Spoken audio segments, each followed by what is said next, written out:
Good YouTube, it's your boy Menace back with another reaction video, and today we got the forgotten Menace of Dragon Ball, Cooler. Hey, Cooler would really like that, bro. I ain't gonna cap, but let's hop clean into this bit.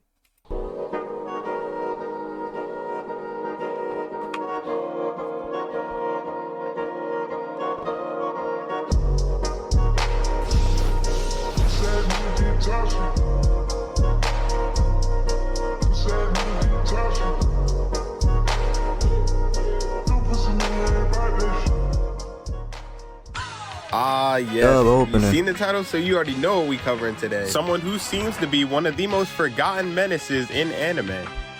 Cooler. Facts.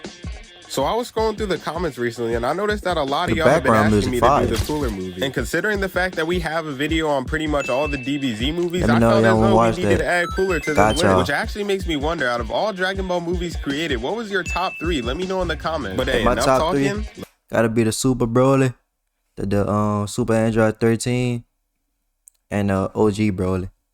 Fire. Let's get into the video.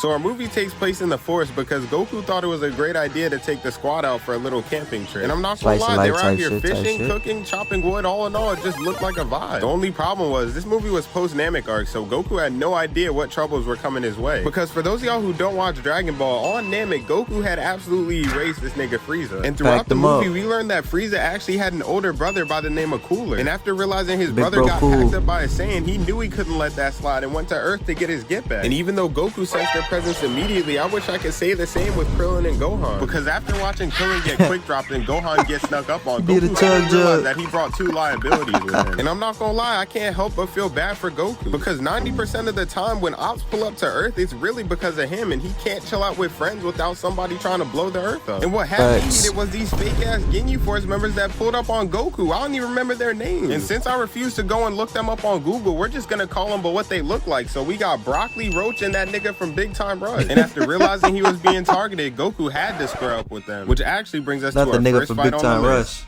Goku versus the Great Value Ginyu Force. Fake ass Ginyu Force. So after they finished their Power Ranger ass poses, they charged at Goku and they were low-key moving. But you already know Goku got little and was out here weaving each and every one of them. And when he found out they tried to jump him, he blocked all of them at once. And this is exactly why all these side characters end up getting off the first mission. Because for some reason, these anime characters just can't sense a mismatch for the life of them. So after shooting Ki Blast at each of them, although they all blocked it, Goku used it as a distraction to pick one off. Even though he blocked it successfully, Roach put up and sold the clip by kicking his own teammate. And as Goku was falling, Kendo shot a Ki Blast at him, sending him to the ground, but Bro was able to reverse it and throw it at Roach. But instead of getting his head taken off, this man Roach had actually hit a mean weave and was perfectly fine. So as I said earlier, it's pretty clear to see that these NPCs aren't going to give up until they end up getting packed. But lucky for them, Cooler had sensed this and pulled up to fight Goku himself. And I don't know what it is, but in Dragon Ball, whenever the main villain pulls up and things start to get serious, they always find a way to hold Goku. Because out of nowhere, Gohan put up and became an instant distraction. And Cooler wasted no time and tried to no-scope Gohan out the air, but instead Goku jumped in front of him. And since he took that blast with Gohan, Goku went down the waterfall to try to escape. But when Cooler pulled up and tried to finish the job, it turned out he was already gone. And I'm not gonna lie, I have to give Goku his props, because not only did he survive at jumping, but he also got little on Cooler. And so here's where shit starts to get interesting, because we find out that Goku did in fact survive, but the nigga's in critical condition. And for those of y'all who don't watch Dragon Ball, you might be wondering how this nigga Goku's already on the verge of death from getting blasted once. And I low-key wish there was a room where I could get my subscribers to teach the new viewers the Dragon Ball theory. But since I can, I gotta inform y'all that it's because of the fact that these Frieza and Broly types do double, if not triple, the damage when they hit niggas with Ki Blast. So even when Cooler had his soldiers blow up the whole force to look for Goku, I wasn't even worried, because this shit is color-coded at this point. And so later that night, when shit finally calmed down, they entrusted Gohan to go to the lookout and pick up some sensu beans for Goku. The only problem was, because Cooler's force had scouters, Gohan couldn't fly there, so he had to use Icarus. And I'm not gonna lie, Gohan did go crazy on this stealth mission, because he pulled up, copped the sensu beans, and was already on his way back in record time. But while they were on their way back, this man Icarus started having an asthma attack. And when Gohan gave him a sensu bean to restore his energy, bro started tweaking out, and because he was so full of energy, led to Gohan getting caught. And I'm truly here to tell you that it was not good looks for our boy Gohan. Because once they shot Icarus out the air, Gohan tried to catch him, but Broccoli came and sweeped the shit out of him, causing him to fall. And to make matters worse, they jumped Gohan and treated treated him like a literal soccer ball. And just when it looked like Gohan was about to get packed up, somebody came in with a ki blast to set him free. And once Brock turned around, we realized it was the only nigga who could rival Vegeta and pull up being Piccolo. And I gotta be honest, out of every movie Piccolo's been in, this was probably one of his top 3 performances. Because when Broccoli pulled up, Piccolo used his cape as a decoy, teleported above him, and elbowed the shit out of him. Literally got his get back for Icarus. And while Piccolo was fighting Roach, Gohan tried to dip out, but Broccoli was following him. And so realizing this, Piccolo shot a ki blast at Roach, knowing he would dodge, and ended up blowing up Broccoli. And as you can see, the writers were out here letting Piccolo cook because that was a high IQ play. And after seeing his boy get packed, Roach charged the ki blast and shot it at Piccolo, freeing Kendo up to chase Gohan. And while Roach was talking shit, it turns out Piccolo was faking it the whole time and reverse cooked him. And while Kendo was chasing Gohan, Piccolo caught up and forced him to shoot a ki blast. And when the smoke cleared, you see this nigga Kendo laughing as if he actually blew Piccolo up with that weak shit. Only to find out that Piccolo was still alive and attempted to use his stretchy arms to catch him. And I'm not gonna lie, there's a lot of niggas I would not fight in the Dragon Ball verse, but Piccolo's gotta be one of them. Because imagine you're fighting a nigga and all of a sudden he stretches his arms across the battlefield and starts choking you out. And so after blocking his attack and kicking the shit out of Kendo, it was obvious that this man Piccolo was about to get a squad wipe. But for those y'all who've been watching me, you already know we have a saying, the greater the pull up, the greater the ass whooping, and that's truly what's about to happen. Because out of nowhere, somebody sniped the shit out of Piccolo, and when he looked up, it turned out it was Cooler. And while that was going on, Gohan had finally made it back with the Senzu beans, but them shits got blown up by Kendo. And after seeing this, Krillin got pissed and took on the ISO, but luckily Gohan had an extra one and was able to heal Goku anyway. But hey, respect to my boy Krillin, because even though we knew he wasn't gonna do shit, he still was a distraction, and that's all that matters. And so as we're entering our final segment of the video, shit really starts to get disrespectful from here on out. I'm finna fight a nigga, no it done while I'm losing.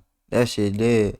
I mean, then again, I probably would do some dumb shit like that. Gohan charged at Kendo and got his shit rocked. And after seeing this, Goku had already came back outside and was ready for all types of smoke. Get that shit back, Goku. Understand that this nigga Cooler was trying to get back for his brother, so he was on the same time and if not worse. And you could tell bro was playing no games because when he threw Piccolo to Goku, he blew him up before he could even catch him. Which actually brings us to our next fight on the list. Goku versus Cooler. So after realizing bro had to be put down, Goku charged, pulled right up and punched the shit out of this nigga Cooler. And after seeing that first punch, I thought shit was about to be free. Because how was Cooler going into that fight dissing Goku but not ready for the first encounter? But I'm not gonna lie, he did low-key recover. Because the second he got a hold of Goku, bro dragged him underwater and started scrapping with him. But as I told y'all earlier, this man Goku was truly on timing because he was still beating the shit out of Cooler. And so literally 30 seconds into the fight, I was already ready to wrap it up because it was obvious that this man could not hang with Goku. But just as we thought it was over, Cooler actually revealed that he had a final form that he just never transformed into. And as a Dragon Ball fan, this shit was confusing because he looks just like Frieza when he was in his final form. But bro was not bluffing because when he transformed, they turned him into a D1 linebacker and gave him a face mask. And if I was Goku right now, I would have started raging. That final form was cool. Literally came out of nowhere, and now he has to deal with an 11-foot tall demon. And as you can see, Goku tried to create some space, but got his shit kneed into a wall and slammed into the water. But bro was not done with his combo because he dove right into the water and punched the shit out of Goku. And one thing I've noticed within the Dragon Ball community is y'all be talking about which characters you'd be. And I guarantee you 95% of the people who said they would be Goku are not ready for the type of beating this nigga endured. And even after escaping the water, bro activated the Kaioken because it got to the point where Cooler could tell you exactly where this man Goku was coming from. And once he got tired of him, pulled up behind him and sent bro flying. And so after spinning back for the third time, this nigga Cooler was not taking Goku serious at all. So Goku said, alright bet, and charged up a Kaioken command and shot it right at him. But this man Cooler had performed one of the most disrespectful feats in the Dragon Ball verse. Because instead of dodging, bro chose to fly through the blast, pop out and piece the shit out of Goku anyway. And after following up with a kick, had the nerve to start stomping him out with those big ass feet. Oh no, it's fair to say that this man Goku could not take much more of this. And so after remembering who he was fighting for, bro somehow managed to revive a bird and transform into Super Saiyan again. And I don't know why, but this nigga Goku tries to be Naruto so bad. Because instead of offing Cooler, bro chose Talk No Jutsu, and that shit did not work and got his ass blasted. But once the smoke cleared, Goku found out that Cooler charged the supernova and threw that shit at him. Although props to my boy Goku, because even though that shit was overpowering him at first, this man was able to clutch up and sent that shit right back at him. And at this point, there was actually nothing limits, nigga, because bro couldn't stop himself, and Goku sent that nigga right into the sun. And my first time watching this, I was hyped, but I also felt bad low-key. Because imagine spinning back on the same dude who killed your brother only to get off by him as well. But in result of that, helps us end our movie with Goku taking the dub. But yeah, that's pretty much it. And I'm not gonna lie, low-key forgot about Cooler, so doing a video on him was much needed. Also, y'all, I gotta mention that we hit 10K subscribers, and I appreciate every single one of y'all, man. Also, to address Congrats, where part my 1 of the nigga. Demon Slayer series went, yeah, it turns out that the company just does not want me to post that movie. Because even though YouTube clears it, the company itself just keeps manually taking that shit down, I guess because it's a movie. But in the same breath, part 2 should be cleared and releasing soon, and all part 1 clips are on my TikTok. And as always, if you enjoyed the video, don't forget to like, subscribe, and tap the bell, because you already know we got more heat on the way. And with that being said, I'll catch y'all on the next one. Peace. Man, that's the end of this reaction, man. If you like it and want to see more, you know what to do. Like, comment, subscribe. Man, and I'm signing out. See you guys in the next one.